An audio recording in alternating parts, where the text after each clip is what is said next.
अपन बोल रहे हैं बाई लेयर के फॉर्म में है, बाई लेयर के form, by layer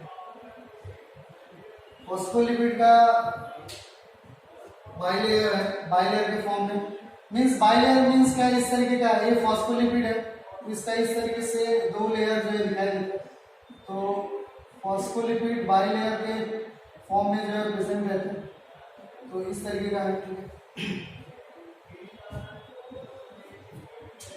plasma membrane के केस में किस तरीके का इसका character, it is selectively permeable membrane बोल सकते हैं, ठीक है, it is selectively permeable membrane.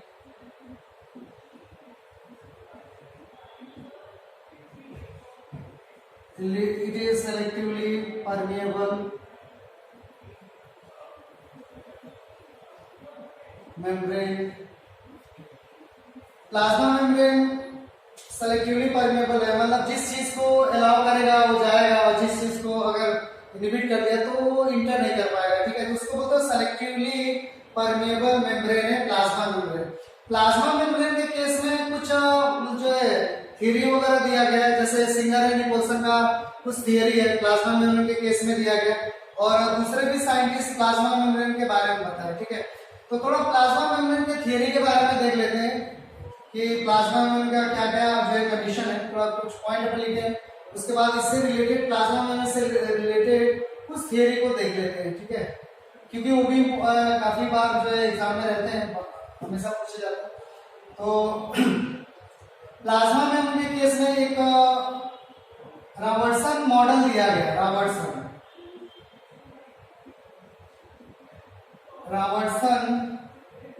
Model. उसके बाद मैं फ्लूइड मोज़ेक मॉडल बोल दूंगा प्लाज्मा मेम्ब्रेन केस में, और फिर प्लाज्मा मेम्ब्रेन का फंक्शन क्या है वो सब देख लेंगे, फिर प्लाज्मा मेम्ब्रेन पूरा होगा। रॉबर्टसन एक प्लाज्मा मेम्ब्रेन के केस में एक मॉडल दिया गया, रॉबर्टसन का मॉडल, और रॉबर्टसन एक साइंटिस्ट थे। रॉबर्टसन मॉडल में क्या बोला गया, रॉबर्टसन ने बोला कि जो भी प्लाज्मा मेम्ब्रेन है लिपिड बाइलेयर का बना होता है, ठीक है, तो इतना तो सही था, लिपिड बाइलेयर का इस तरीके का, मैं यहाँ पे ड्रॉ कर दे रहा हूँ। रॉबर्टसन का जो भी मॉडल था ये बोला कि प्लाज्मा मेम्ब्रेन लिपिड बाइलेयर का बना होता है, और जो भी इसकी थिकनिंग वो 75 एंगस्ट्रॉम का होता है थिकनिंग। तो इतना तो क्लियर था, रॉबर्टसन ने बोला कि plasma membrane made up of lipid bilayer and this thickening is 75 angstrom, इतना सही था। रॉबर्टसन मॉडल बाद में फेल हो गया, इसका ड्रॉबैक निकल गया, क्योंकि रॉबर्टसन ने एक्सप्लेन नहीं कर पाया कि कैसे चार्ज मॉलिक्यूल ट्रांसपोर्ट होंगे आउटसाइड टू इनसाइड या इनसाइड टू आउटसाइड। अगर मान लो कि मैं इसको आउटसाइड बोल रहा हूँ, आउटसाइड, और इसको मैं इनसाइड ले रहा हूँ, इनसाइड, यानी कि ये सेल का बाहर का आउटसाइड है और ये सेल का इनसाइड है, उसी तरीके में आउटसाइड इनसाइड लिख दिया। तो यहाँ पे इस मॉडल में क्या प्रॉब्लम था, रॉबर्टसन ये एक्सप्लेन नहीं कर पाया कि how charge molecule enter from outside to inside or inside to outside, कैसे चार्ज मॉलिक्यूल जो है बाहर से अंदर की ओर आएगा, ठीक है, इसको एक्सप्लेन नहीं कर पाया, मैं क्रॉस लगा दिया, means Robertson cannot explain how charge molecule transfer from outside to inside और inside to outside, ठीक है, इसलिए मॉडल क्या हो गया, फेल हो गया, ये नहीं बता पाया कैसे चार्ज मॉलिक्यूल प्लाज्मा मेम्ब्रेन को क्रॉस करेगा, ठीक है। So it's drawback of Robertson model, Robertson model जो फेल हो गया।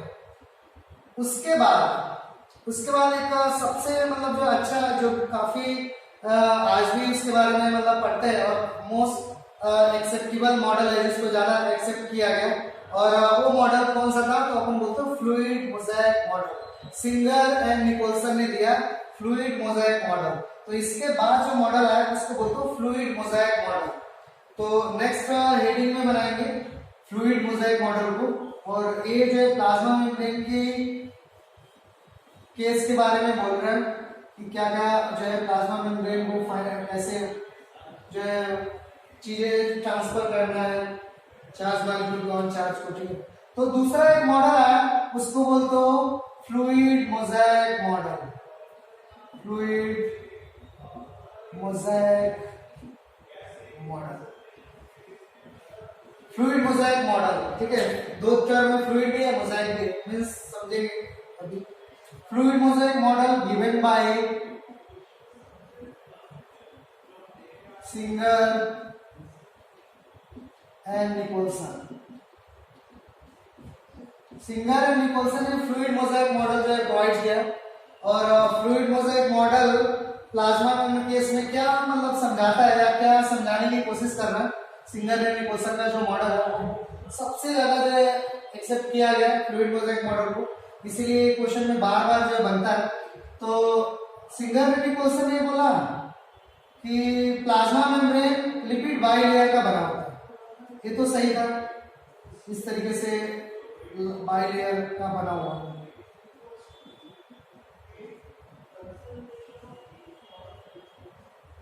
और लेटर ऑन ये बोला कि प्लाज्मा मेम्ब्रेन में कुछ इंटीग्रेटेड प्रोटीन होते हैं, मतलब उसमें धंसे हुए प्रोटीन रहते हैं, उसको बोलते हैं इंटीग्रल प्रोटीन।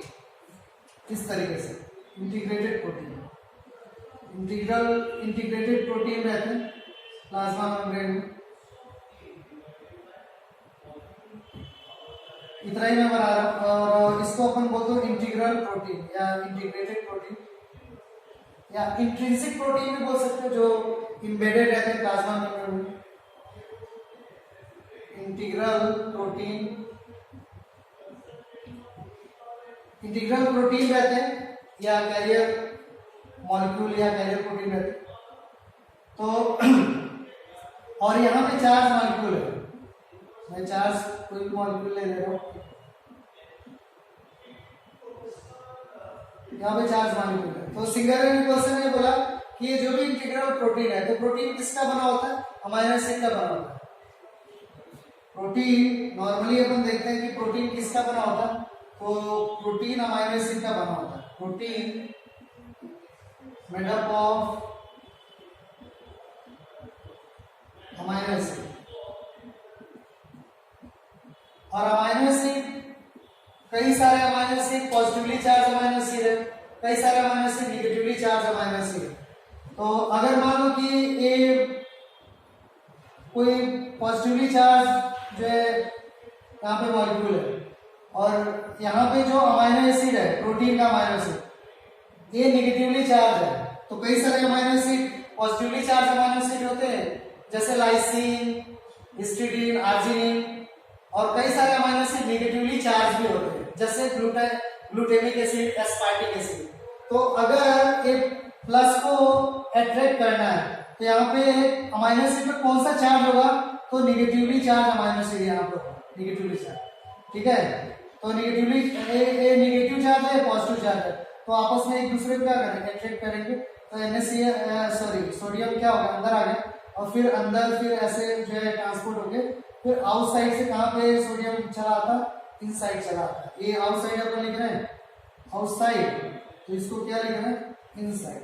तो इस तरीके से अमाइनो एसिड के वजह से, प्रोटीन के वजह से charge molecule outside to inside में ट्रांसफर होता है।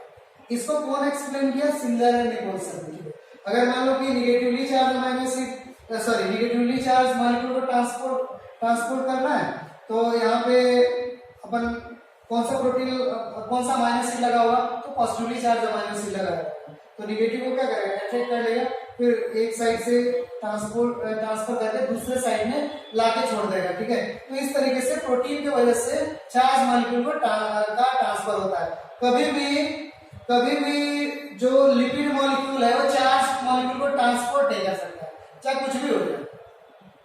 तो ये क्लियर कर रखना कि जो भी चार्ज मॉलिक्यूल है वो लिपिड मॉलिक्यूल से ट्रांसपोर्ट नहीं हो सकता है। लिपिड मॉलिक्यूल या लिपिड से कौन मॉलिक्यूल ट्रांसपोर्ट हो सकता है, जो लिपिड के नेचर का, जैसे कोई मतलब आउटसाइड में फॉस्फोलिपिड है या फैट मॉलिक्यूल है, वो इजिली फॉस्फोलिपिड मॉलिक्यूल से क्या होगा, ट्रांसमिट हो जाएंगे या ट्रांसफर हो जाएंगे। लेकिन कोई भी चार्ज मॉलिक्यूल लिपिड मॉलिक्यूल से ट्रांसपोर्ट नहीं हो पाएगा। हमेशा चार्ज मॉलिक्यूल के लिए क्या चाहिए, प्रोटीन चाहिए, और वो प्रोटीन क्या करता है, चार्ज मॉलिक्यूल को एक साइड से दूसरे साइड में क्या करता है, ट्रांसपोर्ट करता है। ठीक है, और इसी चीज को एक्सप्लेन किया सिंगर एंड निकोलसन ने। तो ये काफी मतलब जो है वेल स्टडी मॉडल है, और मतलब ज्यादा एक्सेप्ट किया गया, इसीलिए इस मॉडल से क्वेश्चन जो पूछता है सिंगर निकोलसन का जो मॉडल है फ्लूइड मोजाइक मॉडल, तो इसका कोई ड्रॉबैक नहीं था, क्योंकि इसने एक्सप्लेन कर दिया कि चार्ज मॉलिक्यूल कैसे बाहर से अंदर या अंदर से बाहर की ओर ट्रांसफर हो रहा है। ठीक है, तो ये मतलब most suitable fluid Mosaic. Fluid क्यों बोल रहे हैं, फ्लूइड, तो फ्लूइड का रिलेशन किससे है, ये भी क्वेश्चन आता है। तो लिपिड, ये जो भी लिपिड के मॉलिक्यूल है इससे रिलेटेड है फ्लूइड। ठीक है, तो फ्लूइड का रिलेशन किससे, तो लिपिड मॉलिक्यूल से। अगर क्वेश्चन आ रहा है फ्लूइड का रिलेशन किससे, फ्लूइड मोजाइक मॉडल में फ्लूइड किसको बोलो, तो लिपिड मॉलिक्यूल से रिलेशन है फ्लूइड का। दूसरा क्वेश्चन पूछ रहा है कि मोजाइक का मतलब क्या है, तो मोजाइक का मीन्स होता है डिफरेंट पैच, मीन्स एक ही जगह पे वेरिएबल तरीके के पैच मिले। ठीक है, जैसे मान लो कि मैं यहाँ पे बोल रहा हूँ कि कोई इस तरीके का, तो इसको तो मोजाइक बोलेंगे नहीं अपन, मोजाइक क्या इसको बोलेंगे क्या, इसको मोजाइक नहीं बोलेंगे। अगर इसमें इस तरीके का डिफरेंट पैच मिल रहा है एक ही जगह पे इस तरीके से, यहाँ पे ग्रीन, यहाँ पे रेड वगैरह इस तरीके से, अगर डिफरेंट पैच मिल रहा है तो अपन बोल रहे हैं कि मोजाइक अपीयरेंस दे रहा है, ऐसा अपीयरेंस दे रहा है मोजाइक। तो भैया मेम्ब्रेन के केस में कहां से मोजाइक अपीयरेंस दे रहा है, तो देखिए यहाँ पे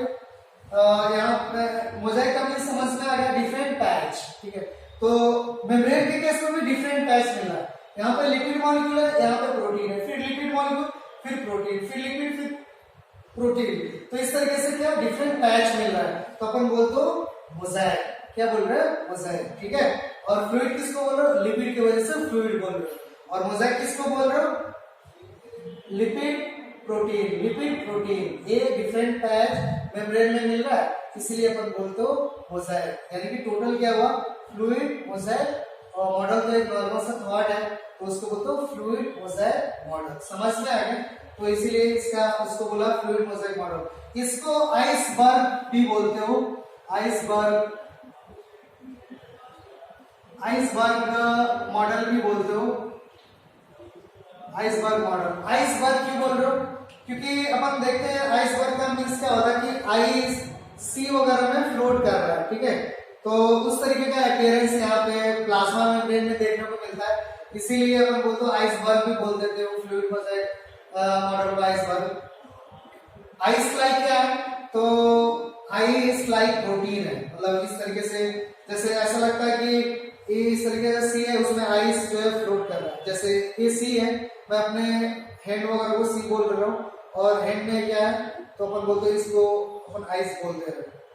तो इस तरीके का कंडीशन है, तो ये हैंड है, इसको सी बोल रहे हो, और ये इसी में जो आइस वगैरह इस तरीके से जो है दिखाई दे रहा है। तो मेम्ब्रेन के केस में क्या है, तो सी का रिलेशन क्या है, लिपिड मॉलिक्यूल से, और उसी में इंटीग्रेटेड प्रोटीन है जो आइस की तरह अपीयरेंस दे रहा है, तो इसीलिए बोलते हो आइसबर्ग मॉडल। ठीक है, तो ये याद रखना, और फ्लूइड मोजाइक मॉडल को याद रखना। तो ये दो प्लाज्मा मेम्ब्रेन केस में मॉडल हुए, उसके बाद ये तो मॉडल प्लाज्मा मेम्ब्रेन केस में समझ में आएगा, और प्लाज्मा मेम्ब्रेन किसका बना है, फॉस्फोलिपिड का बना हुआ है। ठीक है, और प्लाज्मा मेम्ब्रेन का उसके बाद और क्या क्या फंक्शन होता है उसको अपन देख लेते हैं। प्लाज्मा मेम्ब्रेन का फंक्शन, तो function of plasma membrane, next reading डालिए, function of plasma membrane.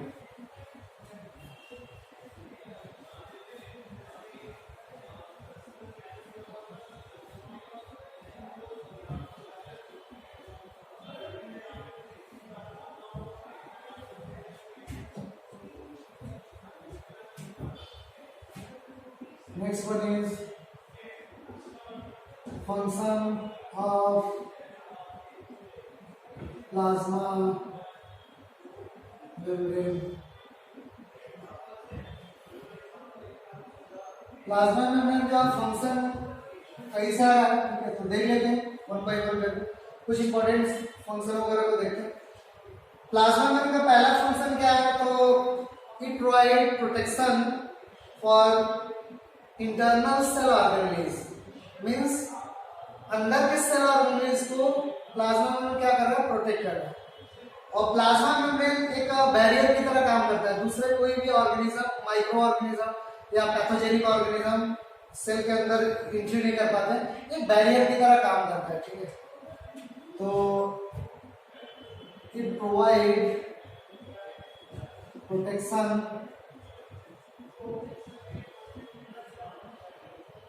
Of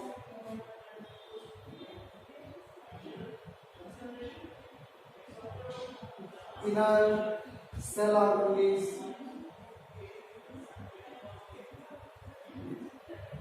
it provides protection of inner cell organelles,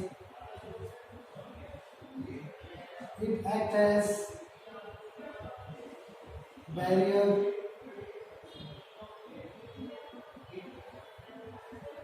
for pathogenic organism,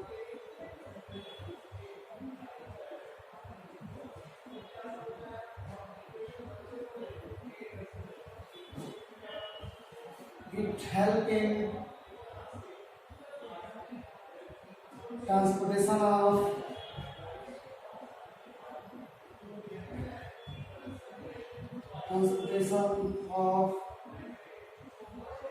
various material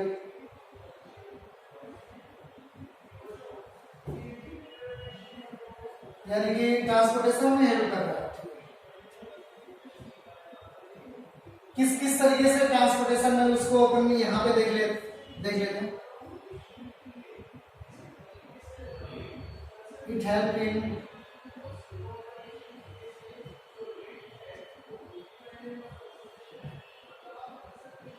transportation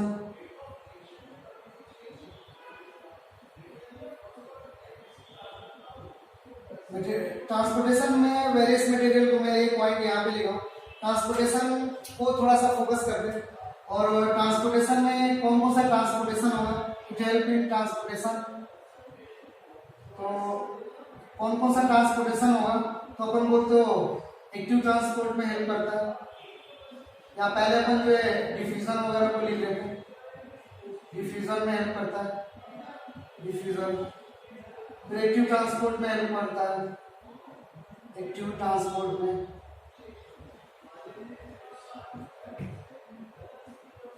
diffusion, active transport. और किसमें हेल्प कर रहा है, osmosis,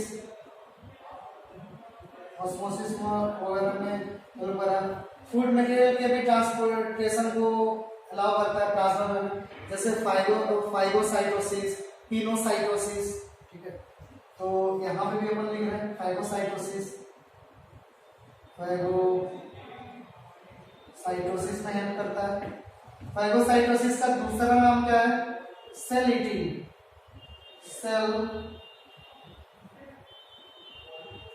cell eating बोल रहे हो, phagocytosis. और नेक्स्ट क्या होगा, पिनोसाइटोसिस, या इसको बोलते हैं पिनोसाइटोसिस को सेल ड्रिंकिंग, सेल ड्रिंकिंग बोल रहे हैं। तो इसमें हेल्प कर रहा है। पहले तो अपन जो है डिफ्यूजन को देख रहे हैं, डिफ्यूजन वगैरह क्या है, फिर एक्टिव ट्रांसपोर्ट, फिर और चीजों को देखेंगे क्या कैसे। मैं इसको रफ कर रहा हूँ यहाँ से।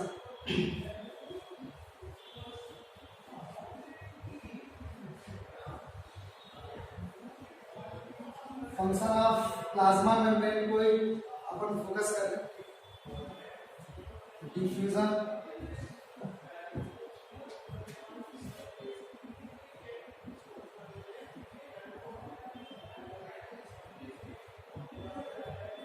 डिफ्यूजन में पॉइंट लिख रहे हैं, इट इज पैसिव प्रोसेस, एक पैसिव प्रोसेस है। पैसिव प्रोसेस का मीन्स क्या, मतलब ऐसा कोई प्रोसेस जिसमें एनर्जी इन्वॉल्व ना, एनर्जी जो है देना ना पड़े, तो उसको बोलते हैं पैसिव। एक्टिव का बोलेंगे कोई ऐसा प्रोसेस हो रहा है जिसमें एनर्जी देने की जरूरत पड़ रही है, एटीपी वगैरह लगा है, तो बोलते हैं एक्टिव प्रोसेस, ठीक है। तो it is passive process, molecule move from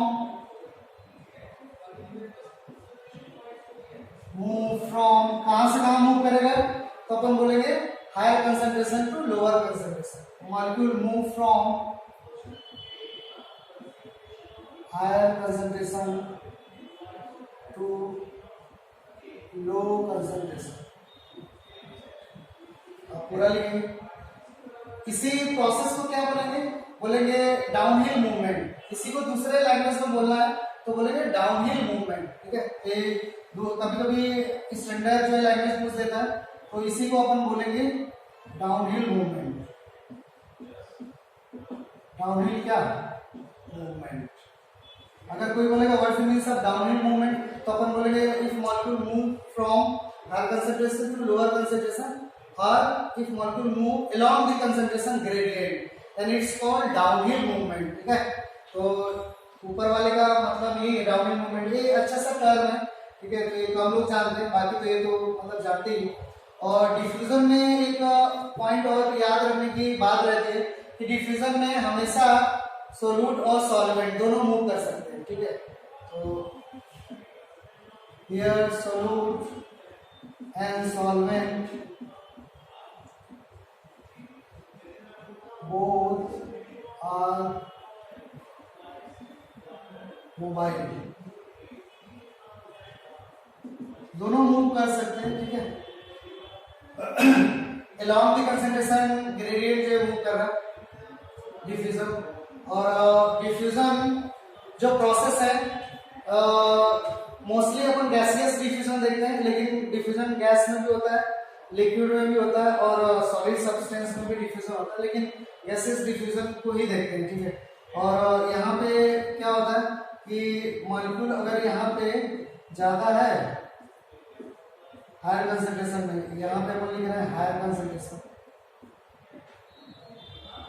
तो धीरे धीरे डिफ्यूज होकर के जहाँ पे लो कंसंट्रेशन के साइड में मॉलिक्यूल मूव करके जाता है। ठीक है, और यहाँ पे कोई एनर्जी नहीं लगता है तो वो तो पैसिव प्रोसेस, तो हायर कंसंट्रेशन लो कंसंट्रेशन की ओर मूव करके जाता है। ठीक है, यहाँ पे कोई मेम्ब्रेन की जरूरत नहीं पड़ती, कोई प्लाज्मा मेम्ब्रेन वगैरह की रिक्वायरमेंट नहीं होती। ठीक है, जब एक्टिव ट्रांसपोर्ट अपन देखेंगे या ऑस्मोसिस देखेंगे तो वहाँ पे बोलेंगे कि प्लाज्मा मेम्ब्रेन चाहिए, लेकिन यहाँ पे कोई प्लाज्मा मेम्ब्रेन की जरूरत नहीं पड़ती है, molecule higher concentration to low concentration की ओर मूव करके जाता है। ठीक है, डिफ्यूजन को अपन जो है दो तरीके से डिवाइड कर सकते हैं। एक नॉर्मल सा डिफ्यूजन, उसको बोलते हैं सिंपल डिफ्यूजन, और एक डिफ्यूजन ऐसा होता है जो प्रोटीन के हेल्प से होता है डिफ्यूजन, तो उसको बोलते हो फैसिलिटेटेड डिफ्यूजन। तो डिफ्यूजन को दो टाइप से अपन जो है यहाँ पे डिवाइड कर रहे हैं। डिफ्यूजन डिवाइड इनटू टाइप्स,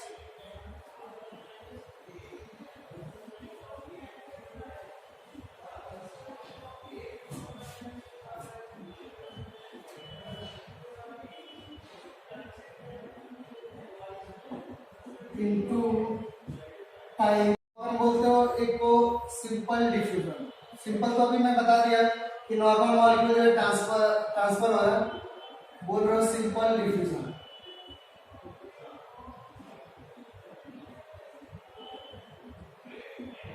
और दूसरा क्या होगा? Facilitated diffusion. Facilitated diffusion. Simple diffusion means अगर मॉलिक्यूल नॉर्मल तरीके से यहाँ पे हायर कंसंट्रेशन में था, तो हायर कंसंट्रेशन में था तो क्या होगा? लो कंसंट्रेशन की ओर मूव करके जाएगा, और कब तक जाएगा? जब तक कि दोनों साइड का कंसंट्रेशन इक्वल ना हो जाए। ठीक है, तो अपन बोल रहे हो कि सिंपल डिफ्यूजन मॉलिक्यूल एक साइड से higher concentration low concentration move करके जाएगा, और जब तक ये इक्विलिब्रियम मेंटेन ना हो जाए तब तक मूवमेंट चलता रहेगा। ठीक है, तो ये सिंपल डिफ्यूजन का एग्जांपल है। और सिंपल डिफ्यूजन का एग्जांपल अपन नॉर्मल तरीके से परफ्यूम का बॉटल का एग्जांपल ले सकते हैं कि अगर मान लो कि ये रूम है और इस रूम में परफ्यूम नहीं है, और वहां से परफ्यूम का बॉटल अपन डोर पे खड़े हो गए, वहां से परफ्यूम का बॉटल खोल दिया, तो परफ्यूम के मॉलिक्यूल क्या होंगे? धीरे धीरे डिफ्यूज होंगे और यहाँ पे आएंगे, और एक टाइम ऐसा आएगा कि बॉटल के अंदर और इन्वायरमेंट का दोनों का कंसंट्रेशन क्या होगा? इक्विलिब्रियम में आ जाएगा, फिर डिफ्यूजन क्या हो जाएगा? मतलब जो है रुक जाएगा इक्विलिब्रियम में। ठीक है, तो इस तरीके से तो कहाँ पे देखते हैं?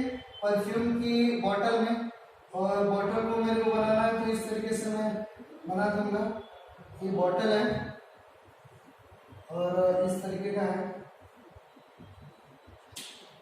जो भी है हैंडल वगैरह स्टैंड वगैरह, और यहाँ पे मॉलिक्यूल यहाँ पे है परफ्यूम, और फिर मॉलिक्यूल यहाँ पे जो है डिस्पर्स हो रहा है, हायर कंसंट्रेशन लोअर कंसंट्रेशन।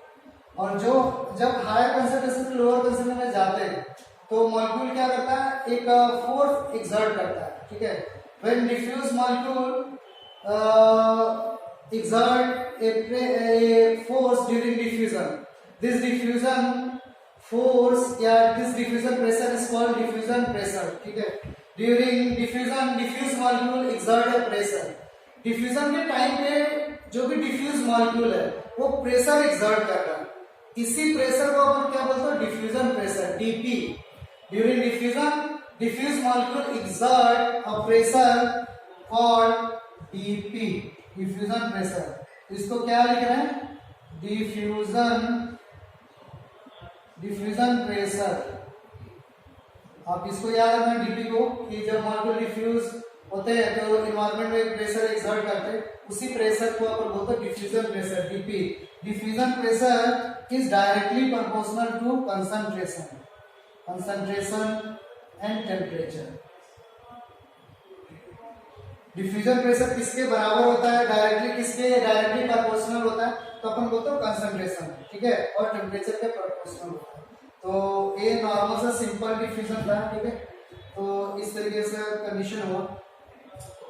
और अगर मान लो कि मैं सिंपल डिफ्यूजन से ये क्वेश्चन दे दिया यहाँ पे कि इस तरीके से एक क्वेश्चन बना दिया,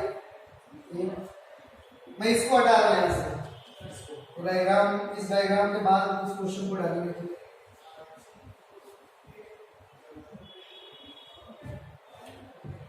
अगर इस तरीके का कोई क्वेश्चन है, ये मेम्ब्रेन यहाँ पे है और ये आउटसाइड है, outside, this one is inside. तो एक क्वेश्चन इस तरीके से मैंने डिजाइन कर दिया कि यहाँ पे कई सारे मॉलिक्यूल में दे दिया, फैट दे दिया, fat, lipid, amino acid, glucose, charge molecule. तो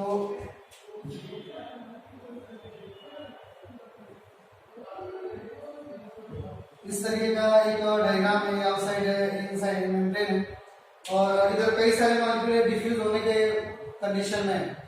तो अगर मान लो क्वेश्चन ऐसे पूछ रहा है, lipid, fat, amino acid, glucose, कुछ चार्ज मॉलिक्यूल भी है, ये आउटसाइड में, इन लोगों को इनसाइड में आना है, तो सबसे पहले कौन डिफ्यूज होगा?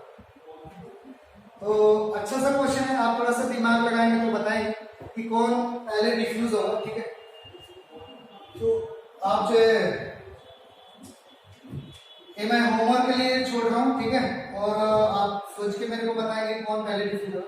या चलो ठीक है, मैं बता दे रहा हूँ। फिर दूसरा इस तरीके से इससे रिलेटेड क्वेश्चन आएगा तो आप जो है नेक्स्ट टाइम बता पाओगे, ठीक है। तो कौन सा मॉलिक्यूल पहले डिफ्यूज होगा? तो जो मेम्ब्रेन का नेचर है ना, जैसे मान लीजिए कि कोई आपके घर में आया, दो लोग आए, एक आदमी एक भूत है, तो किसको अंदर आप लेना चाहोगे? तो जो आपके जैसा आदमी होगा उसको तो लेना चाहोगे, जो आपके जैसा नहीं होगा उसको कहोगे कि नहीं, मतलब आप बाहर ही रहो इसको, ठीक है। यानी कि सबसे पहले सिमिलरिटी देखते हैं कि किसको लेना है। सेम टू सेम यही मतलब कंडीशन यहाँ पे मिलता है कि मेम्ब्रेन का नेचर कैसा है, फॉस्फोलिपिड का बना हुआ है, यानी कि मेम्ब्रेन भी लिपिड का बना हुआ है और ये भी लिपिड है, ये भी फैट है। तो सबसे पहले कौन सा मॉलिक्यूल डिफ्यूज होगा? तो सबसे पहले लिपिड और फैट एक ही स्पीड से क्या होंगे, डिफ्यूज होंगे, क्योंकि मेम्ब्रेन का नेचर क्या है, सेम टू सेम है। तो सबसे पहले वही जो डिफ्यूज है। उसके बाद और कौन सा, तो अपन बोलते हैं ग्लूकोज होगा, क्योंकि ग्लूकोज पे नॉर्मली चार्ज नहीं होते। फिर अमीनो एसिड पे में भी चार्ज हो सकता है, तो अगर चार्ज होगा तो बाद में डिफ्यूज होगा। और सबसे बाद में कौन डिफ्यूज होगा? तो अपन बोलते हैं चार्ज मॉलिक्यूल डिफ्यूज होगा, ठीक है। तो इस तरीके का डिफ्यूजन का जो भी सीक्वेंस है ये आपको याद रखना है। तो ये हो गया सिंपल डिफ्यूजन और कुछ क्वेश्चन हो गए। उसके बाद next one is facilitated diffusion. क्या देख रहे हैं? Facilitated diffusion. तो फैसिलिटेटेड डिफ्यूजन में देखो क्या करते हैं, और ये भी एक तरीके का डिफ्यूजन ही है, लेकिन यहाँ पे क्वेश्चन जो है गलत होता है कि देखते हैं कैसे क्वेश्चन गलत होता है यहाँ पे। और फैसिलिटेटेड डिफ्यूजन का मीन्स क्या होता है कि here molecule diffuse with the help of protein. Here molecule point लिखेंगे, here molecule diffuse with the help of protein के हेल्प से मॉलिक्यूल डिफ्यूज होगा, लेकिन प्रोटीन एनर्जी नहीं लेता। ये क्वेश्चन सबसे ज्यादा बार गलत होता है कि स्टूडेंट के माइंड में रहता है कि फैसिलिटेटेड डिफ्यूजन में प्रोटीन लगा हुआ है तो प्रोटीन एनर्जी ले रहा होगा, एक्टिव ट्रांसपोर्ट कर रहा होगा। ये कुछ नहीं है, मतलब प्रोटीन लगा हुआ है लेकिन प्रोटीन एनर्जी नहीं ले रहा। बिना एनर्जी के कन्फर्मेशनल चेंजिंग की वजह से मॉलिक्यूल बाहर से अंदर की ओर आ रहा है, कन्फर्मेशनल चेंजिंग की वजह से। ठीक है, तो प्रोटीन कोई एनर्जी वगैरह नहीं लेता है, ये माइंड में रखना। तो फैसिलिटेटेड डिफ्यूजन में देखते हैं कैसे जो हो रहा है फैसिलिटेटेड डिफ्यूजन। तो इस तरीके से प्लाज्मा मेम्ब्रेन है और एक कंडीशन है प्लाज्मा मेम्ब्रेन का, और यहाँ पे प्रोटीन इस तरीके से लगे रहते हैं, मैं इस तरीके से बना रहा हूँ। और ये अगर आउटसाइड बोल रहा हूँ आउटसाइड, और ये इनसाइड बोल रहे हैं, तो इस तरीके से प्रोटीन जो लगा हुआ ये दिस वन इज प्रोटीन। तो ये तो पहला केस हो गया इस तरीके से, और यहाँ पे मॉलिक्यूल भी है। सपोज करो मैं ये ऐसे करके मॉलिक्यूल दे दिया ये ऐसे, और ये इधर हाई कंसंट्रेशन। अब देखो क्या कैसे ट्रांसपोर्ट होगा, तो मॉलिक्यूल क्या होंगे, तो इस प्रोटीन से बाइंड अप होंगे। नेक्स्ट मैं डायग्राम इस तरीके से यहाँ पे बना दे रहा हूँ, और इस तरीके से, और यहाँ पे ये मॉलिक्यूल थे, तो ये मॉलिक्यूल ए इससे बाइंड हो गया यहाँ पे। तो इस प्रोटीन में कन्फर्मेशनल चेंज आता है, कन्फर्मेशनल चेंज इन प्रोटीन। मैं यहाँ पे लिख रहा हूँ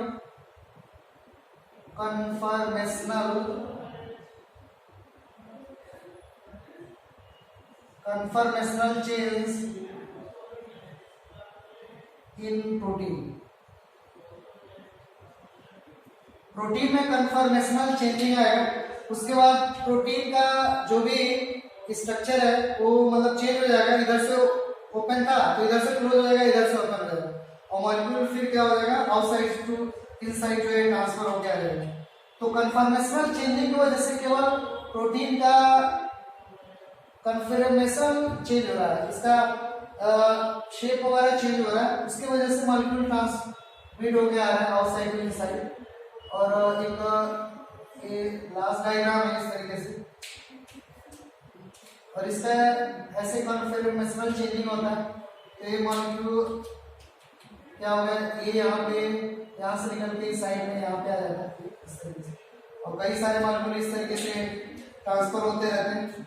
और ये क्वेश्चन ऐसा पूछता है कि क्या प्रोटीन में सेचुरेशन पॉइंट आएगा, तो प्रोटीन में सेचुरेशन पॉइंट आता है जब मैक्सिमम ट्रांसपोर्टेशन होगा। तो एक टाइम ऐसा आएगा कि मैक्सिमम मॉलिक्यूल प्रोटीन से अटैच हो गए, उससे ज्यादा अटैच नहीं हो पाए एक प्रोटीन से। तो उस पॉइंट को, उस मैक्सिमम जब प्रोटीन से मैक्सिमम मॉलिक्यूल अटैच हो गए, उससे ज्यादा अटैच नहीं हो सकता, उस कंडीशन को बोलते हैं सेचुरेशन पॉइंट या सेचुरेशन कंडीशन। यानी कि फैसिलिटेटेड डिफ्यूजन में सेचुरेशन कंडीशन आता है, लेकिन सिंपल डिफ्यूजन में कोई सेचुरेशन कंडीशन नहीं आता। ये क्वेश्चन जो है ये भी इंपॉर्टेंट है कि क्या फैसिलिटेटेड में सेचुरेशन आएगा, तो आप बोलेंगे हाँ, जब मैक्सिमम ट्रांसपोर्टेशन होगा, जल्दी ज्यादा से ज्यादा मॉलिक्यूल का ट्रांसपोर्टेशन आएगा, जल्दी ट्रांसपोर्टेशन आएगा, तो उस कंडीशन में सेचुरेशन कंडीशन जो है यहाँ पे देखने को मिलता है फैसिलिटेटेड में। लेकिन सिंपल डिफ्यूजन में कोई सेचुरेशन नहीं आता है। ठीक है, तो ये कंडीशन हुआ। ठीक है, ये फैसिलिटेटेड डिफ्यूजन में ये डायग्राम आप जो है ड्रॉ कर दो, और उसमें 2 पॉइंट जो है उसको मेंशन कर दीजिए। ठीक है, फैसिलिटेटेड डिफ्यूजन में कुछ और टर्म जो है यूज करते हैं फैसिलिटेटेड डिफ्यूजन के केस में।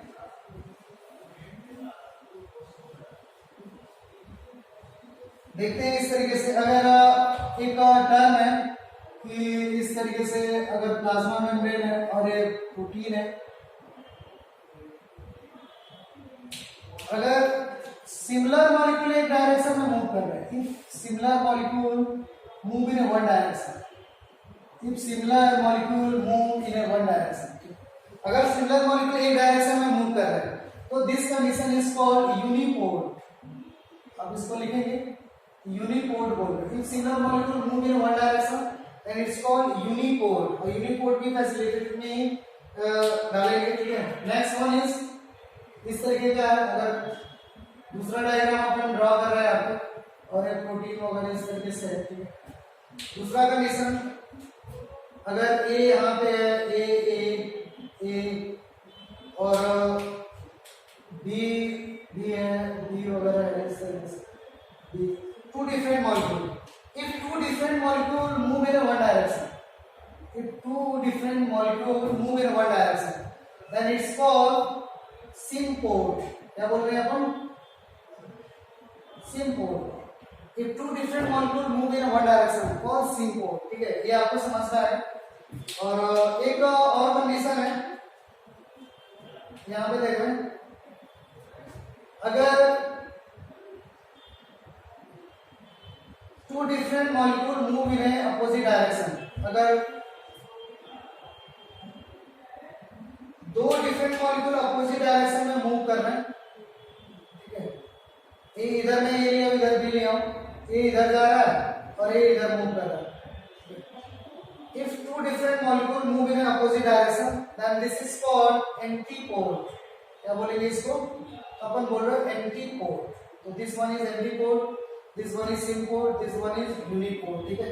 तो एक कंडीशन आपको समझ में आया, कौन सा यूनिपोड है, कौन सा सिम्पोड है, कौन सा एंटीपोड है। तो ये फैसिलिटेटेड डिफ्यूजन के पार्ट हो गए, और फैसिलिटेटेड डिफ्यूजन का मतलब क्या है आपको समझ में आया, कि प्लाज्मा मेम्ब्रेन का एक फंक्शन है, ठीक है। उसके बाद डिफ्यूजन के बाद कुछ डिफ्यूजन प्रेशर के बारे में भी बोल दिया, कुछ क्वेश्चन वगैरह दे दिए। डिफ्यूजन के बाद अपन एक दूसरा डिफ्यूजन के बाद स्टार्ट करते हैं active transport.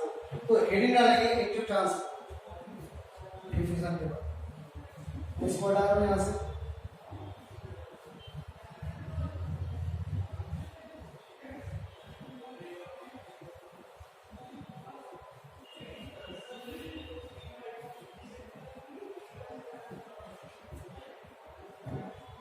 Next one is active transport. Active transport,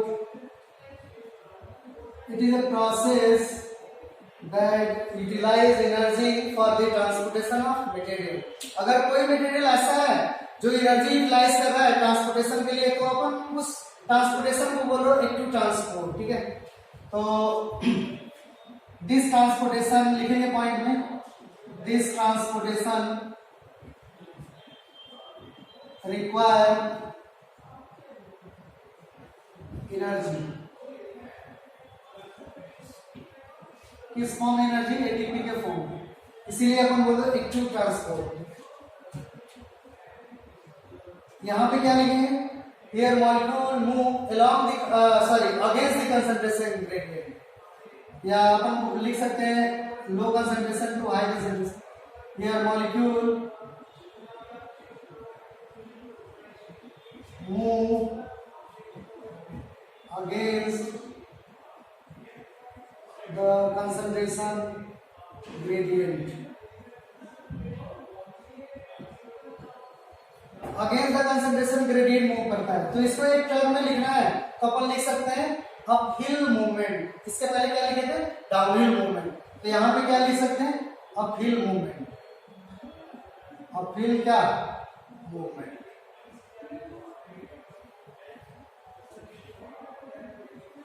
ठीक है।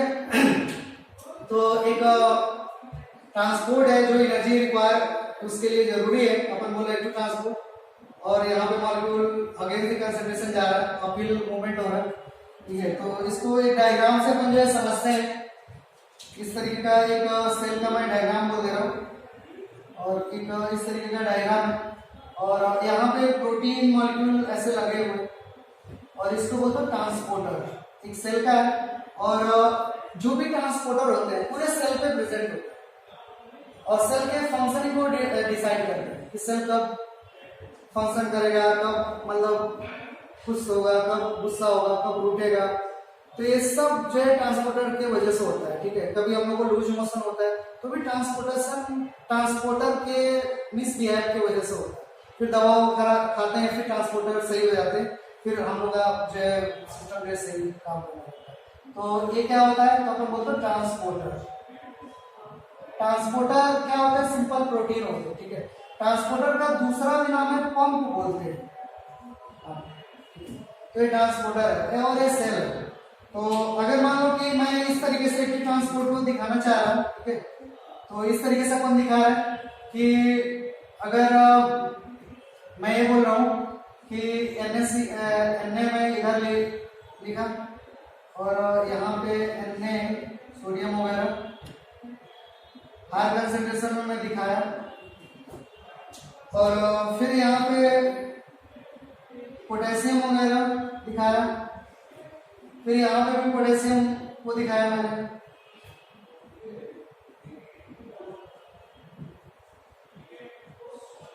आउट साइड में आपको देख के क्या लग रहा है कि सोडियम जो बाहर कम है, अंदर ज्यादा है, और पोटेशियम बाहर ज्यादा है, अंदर कम है पोटेशियम। तो क्या होना चाहिए, नॉर्मल तो ऐसा होना चाहिए कि सोडियम जो है बाहर जाना चाहिए, सोडियम और ज्यादा बाहर जाना चाहिए और पोटेशियम और ज्यादा अंदर आना चाहिए, ठीक है। लेकिन ऐसा नहीं होता है, ये कंडीशन जो है अलग टाइप से। जैसे मैं नॉर्मल एग्जांपल दे रहा हूँ, एक क्लास पूरा भरा हुआ है और कोई नया पूरा भरा हुआ है, मतलब बैठने के लिए जगह नहीं है, कोई मतलब इधर उधर खड़ा है, कोई फैन पे लटक रहा है, कोई इधर उधर मतलब किसी तरीके से बैठा है, कोई न्यू स्टूडेंट आया है, तो क्या वो रूम में आ पाएगा, क्या क्लास में आ पाएगा, नहीं आ पाएगा। वो देख के भाग जाएगा, दरवाजे जैसे खुलेगा देख के भाग जाएगा, अजीब कंडीशन है, ठीक है। लेकिन एडमिशन हो गया, उसको पढ़ना ही है, इसी क्लास रूम में पढ़ना है। मैम नेक्स्ट क्या होगा, मैम उसको लाएंगी, धक्का देंगी, दरवाजा बंद, और वो भी कैसे क्लासरूम में बैठेगा, कहीं पे भी एडजस्ट करेगा।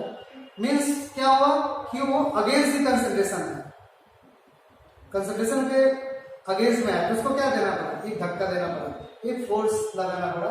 तो सेम टू सेम कंडीशन यहाँ पे भी वही होगा, ठीक है। यहाँ पे सोडियम का कंसंट्रेशन अंदर जा रहा है, लेकिन सोडियम बाहर की ओर क्या है, कम है, और ज्यादा सोडियम जो अंदर की ओर मूव कर रहा है, अगेंस्ट आ रहा है और ज्यादा। पोटेशियम का कंडीशन में पोटेशियम कम जो है अंदर की ओर, बाहर की ओर ज्यादा है, लेकिन और ज्यादा पोटेशियम निकल के बाहर की ओर जा रहा है, मतलब अगेंस्ट जा रहा है। तो इसके लिए क्या करना पड़ता है, तो एनर्जी देना पड़ता है, और एनर्जी किस फॉर्म में देना पड़ता है, एटीपी के फॉर्म में। एटीपी यहाँ पे एनर्जी देगा, तो किसमें ब्रेक डाउन होगा एटीपी, एडीपी प्लस पीआईबी, और इस एनर्जी इस बॉन्ड के एटीपी का जो भी बॉन्ड है वो ब्रेक डाउन होगा, उसका एनर्जी जो रिलीज होगा उसको कौन कैप्चर करेगा, तो ये प्रोटीन, और प्रोटीन यानी कि ट्रांसपोर्टर यानी कि पंप, ठीक है। उस एनर्जी को क्या करेगा, कैप्चर करेगा, और ट्रांसपोर्टर क्या हो जाएगा, पंप हो जाएगा, और मॉलिक्यूल क्या हो जाएगा, ट्रांसपोर्ट हो जाएगा। लेकिन मॉलिक्यूल कैसे ट्रांसपोर्ट हुआ, against the concentration, so it's called active transport, ठीक है। तो एक्टिव ट्रांसपोर्ट में आप देख रहे हो कैसे, तो जो है काफी एनर्जी की रिक्वायरमेंट हो रही है, अगेंस्ट द कंसंट्रेशन मूव कर रहा है, ठीक है। तो यहाँ पे प्रोटीन लगा रहता है, लेकिन प्रोटीन क्या कर रहा है, एनर्जी ले रहा है, और फैसिलिटेटेड में देखे तो प्रोटीन तो लगा था लेकिन एनर्जी नहीं ले रहा था, लेकिन ये एनर्जी ले रहा है, ठीक है।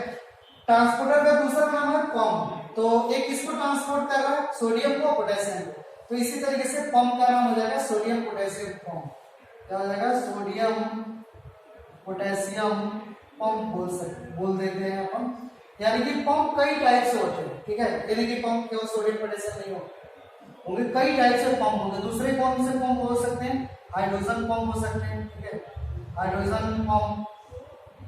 और क्या हो सकते हैं, तो अपन बोलते हैं क्लोराइड पंप हो सकता है, क्लोराइड पंप। और क्या हो सकता है, कैल्शियम पंप हो सकते हैं, कैल्शियम पंप, ठीक है। तो इस तरीके से कई सारे जो है पंप होते हैं, और जो प्रोटीन मॉलिक्यूल जिस मॉलिक्यूल को डिफ्यूज कर रहा है, ट्रांसपोर्ट कर रहा है, उसी तरीके से उस पंप का नाम देते हैं, ठीक है। तो एक्टिव ट्रांसपोर्ट ये पूरा हो, एक्टिव ट्रांसपोर्ट जो था, ठीक है, आपके सामने डायग्राम वगैरह बना लेंगे एक्टिव ट्रांसपोर्ट। उसके बाद जो है एक्टिव ट्रांसपोर्ट के बाद जो है थोड़ा सा अपन ऑस्मोसिस वगैरह को देखेंगे, ठीक है।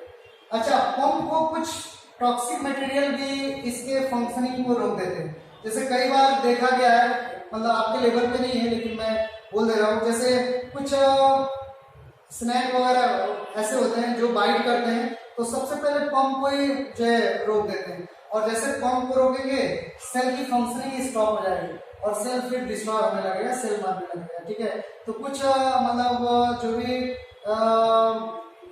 स्नैक के जो वेनम है या जो पॉइजन है वो पंप को जो है इनहिबिट करते हैं, पंप या ट्रांसपोर्टर सेल के ऊपर जो ट्रांसपोर्टर लगे उनको ब्लॉक करते हैं। ठीक है, जैसे बंगेरो टॉक्सिन, एक बंगेरो करके स्नैक है जो एक टॉक्सिन निकलता है बंगेरो टॉक्सिन, जो पंप को ब्लॉक करता है, पंप के फंक्शनिंग को रोक देता है और फिर पंप जो है सही से काम नहीं कर पाता, सेल डैमेज होने लगता है। ठीक है, और इस तरीके में कई सारे केमिकल ट्रांसपोर्टर या पंप को क्या करते हैं, इनहिबिट करते हैं। ठीक है, तो एक फिर ट्रांसपोर्ट हो गया।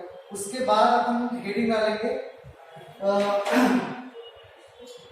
ऑस्मोसिस, और ऑस्मोसिस में देखते हैं कि क्या कैसे ऑस्मोसिस को, और उसमें क्या क्या जो है देखना है।